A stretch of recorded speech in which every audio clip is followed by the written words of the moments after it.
तो सरकार की तरफ से लगातार दावे कि बहुत अच्छा बजट, हर वर्ग का बजट, लेकिन वहीं पर विपक्ष की जो टिप्पणी है वो कुछ और है। इस वक्त हमारे साथ कुलदीप वत्स जुड़े हैं, बादली से, कांग्रेस के विधायक हैं।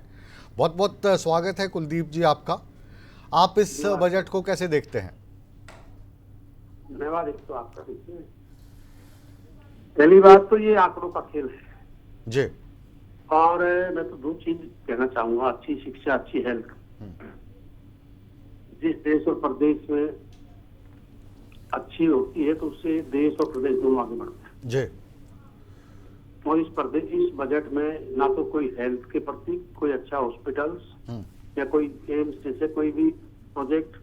मेरे बारसा का जो एम्स हॉस्पिटल है जी। उसकी 11 फैसिलिटी मंजूर हुई है सेंटर से।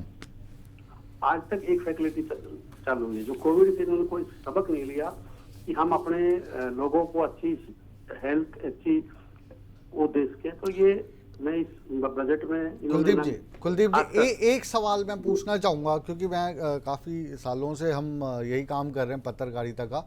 जब भी सरकार कोई बजट पेश करती है, जैसे जब कांग्रेस की करेगी तो भाजपा वाले ये कह देते हैं ये आंकड़ों का माया जाल है, भाजपा वाले जब पेश करते हैं तो कांग्रेस वाले बोल देते हैं आंकड़ों का माया जाल है।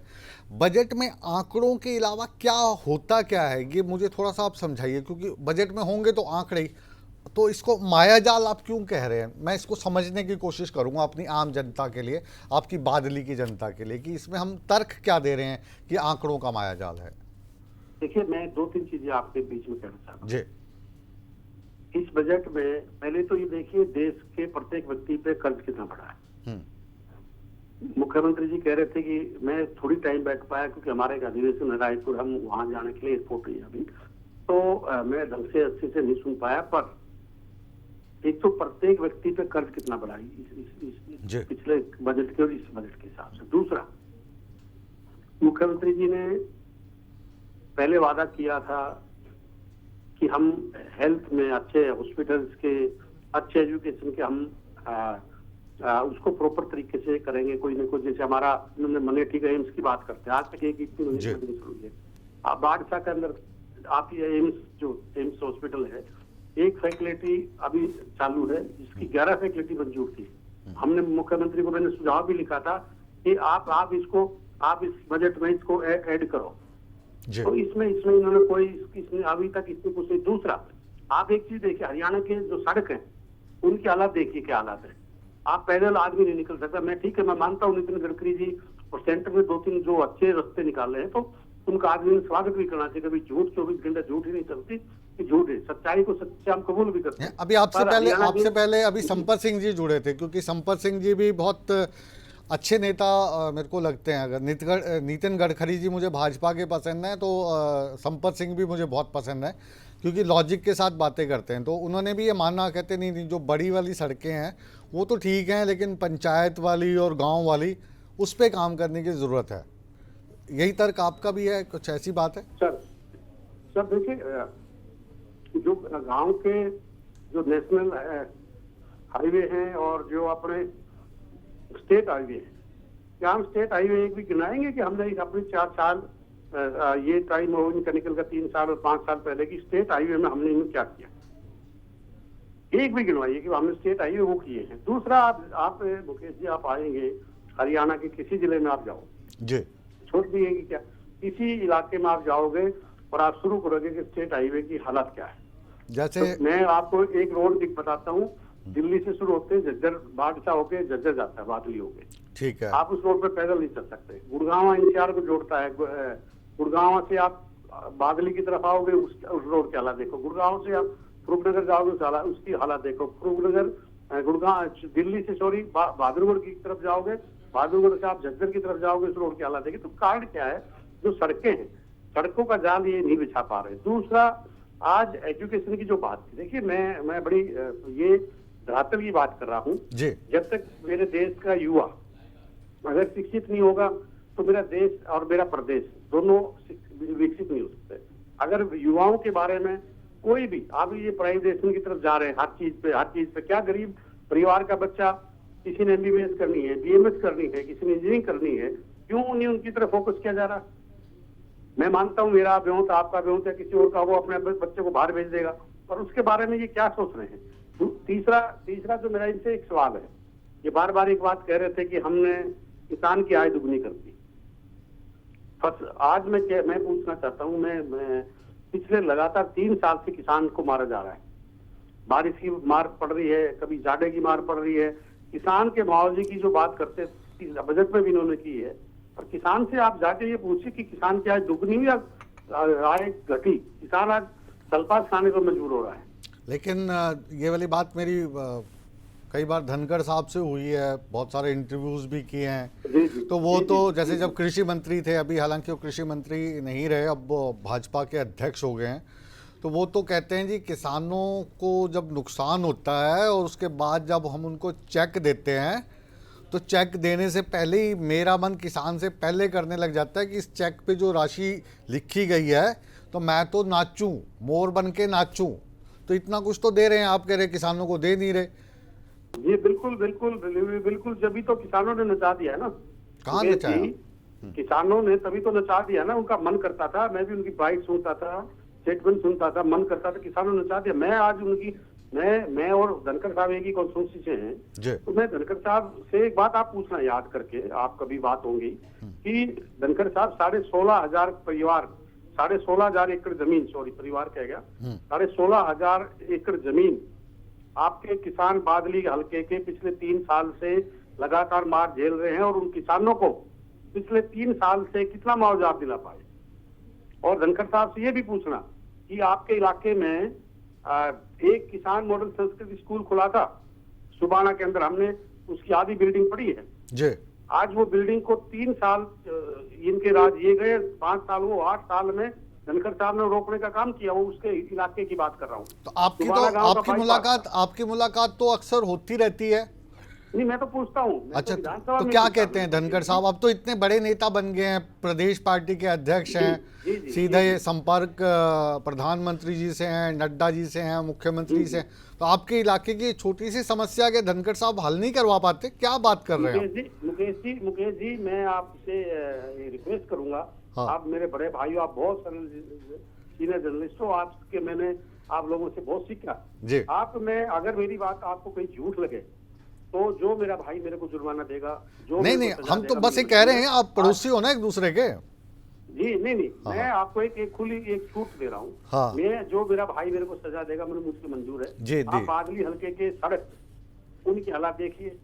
दूसरा, आप धनखड़ साहब से ये पूछो कि बादली क्षेत्र में आप पिछले 5 साल मिनिस्टर रहे और आज बीजेपी के सबसे ताकतवर हो, आप प्रदेश अध्यक्ष मुख्यमंत्री से ताकतवर है।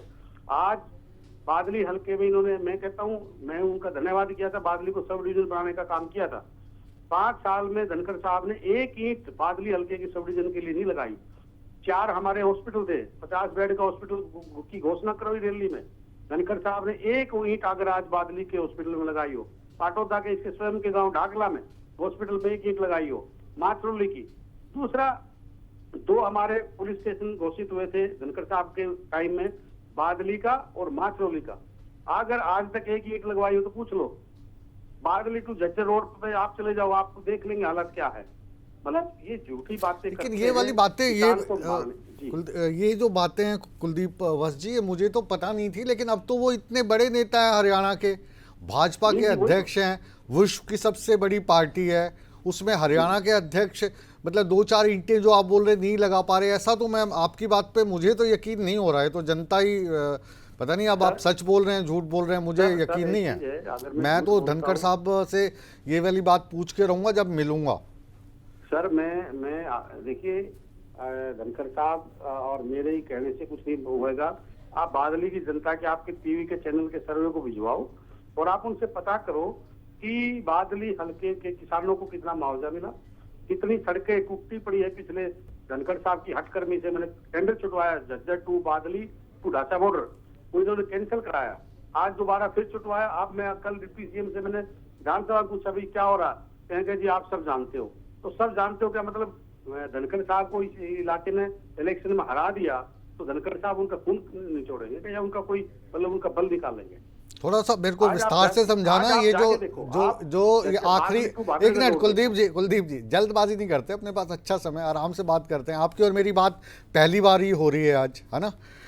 और ये जो आप बोल रहे कि दुष्यंत चौटाला जी से आपने पूछा कि जो बादली हल्के का विकास है वो नहीं हो रहा, और उन्होंने कहा आप सब जानते हो, इसके मायने क्या निकाले आपने? इसके भाई ने बता दिया कि भाई इलेक्शन बादली की जनता ने हराया, हम्म तो लोगों का जितना नुकसान हो उसके, कि धनखड़ साहब ये चाहते हैं कि भाई जितना नुकसान हो मैं करूं। आप मुकेश जी 2-3 चीजें हैं। जी आप एक छोटा सा काम है झज्जर टू बादली रोड, हाँ सड़क, जी पिछले 3-4 साल ये निकल गए, 3 साल 5 साल हो गए, हमारी जनता की लोगों की चीख सुनो आप जाके। आप मेरे को जुर्माना, मैं कह रहा हूँ आप अगर ये मेरी बात झूठी निकली तो मैं राजनीतिक छोड़ने के लिए तैयार हूँ। अगर नहीं मेरी नहीं, बात ऐसा झूठी क्यों होगी। करें, हम तो पत्रकार हैं जी, ईमानदारी से सवाल पूछते हैं। अगर आप थोड़ा बहुत मुझे बिल्कुल। जानते होंगे मेरा तो इस दिल पे दुखी तो है आप इस बात के आरोप लिए। नहीं लगा सकते जी।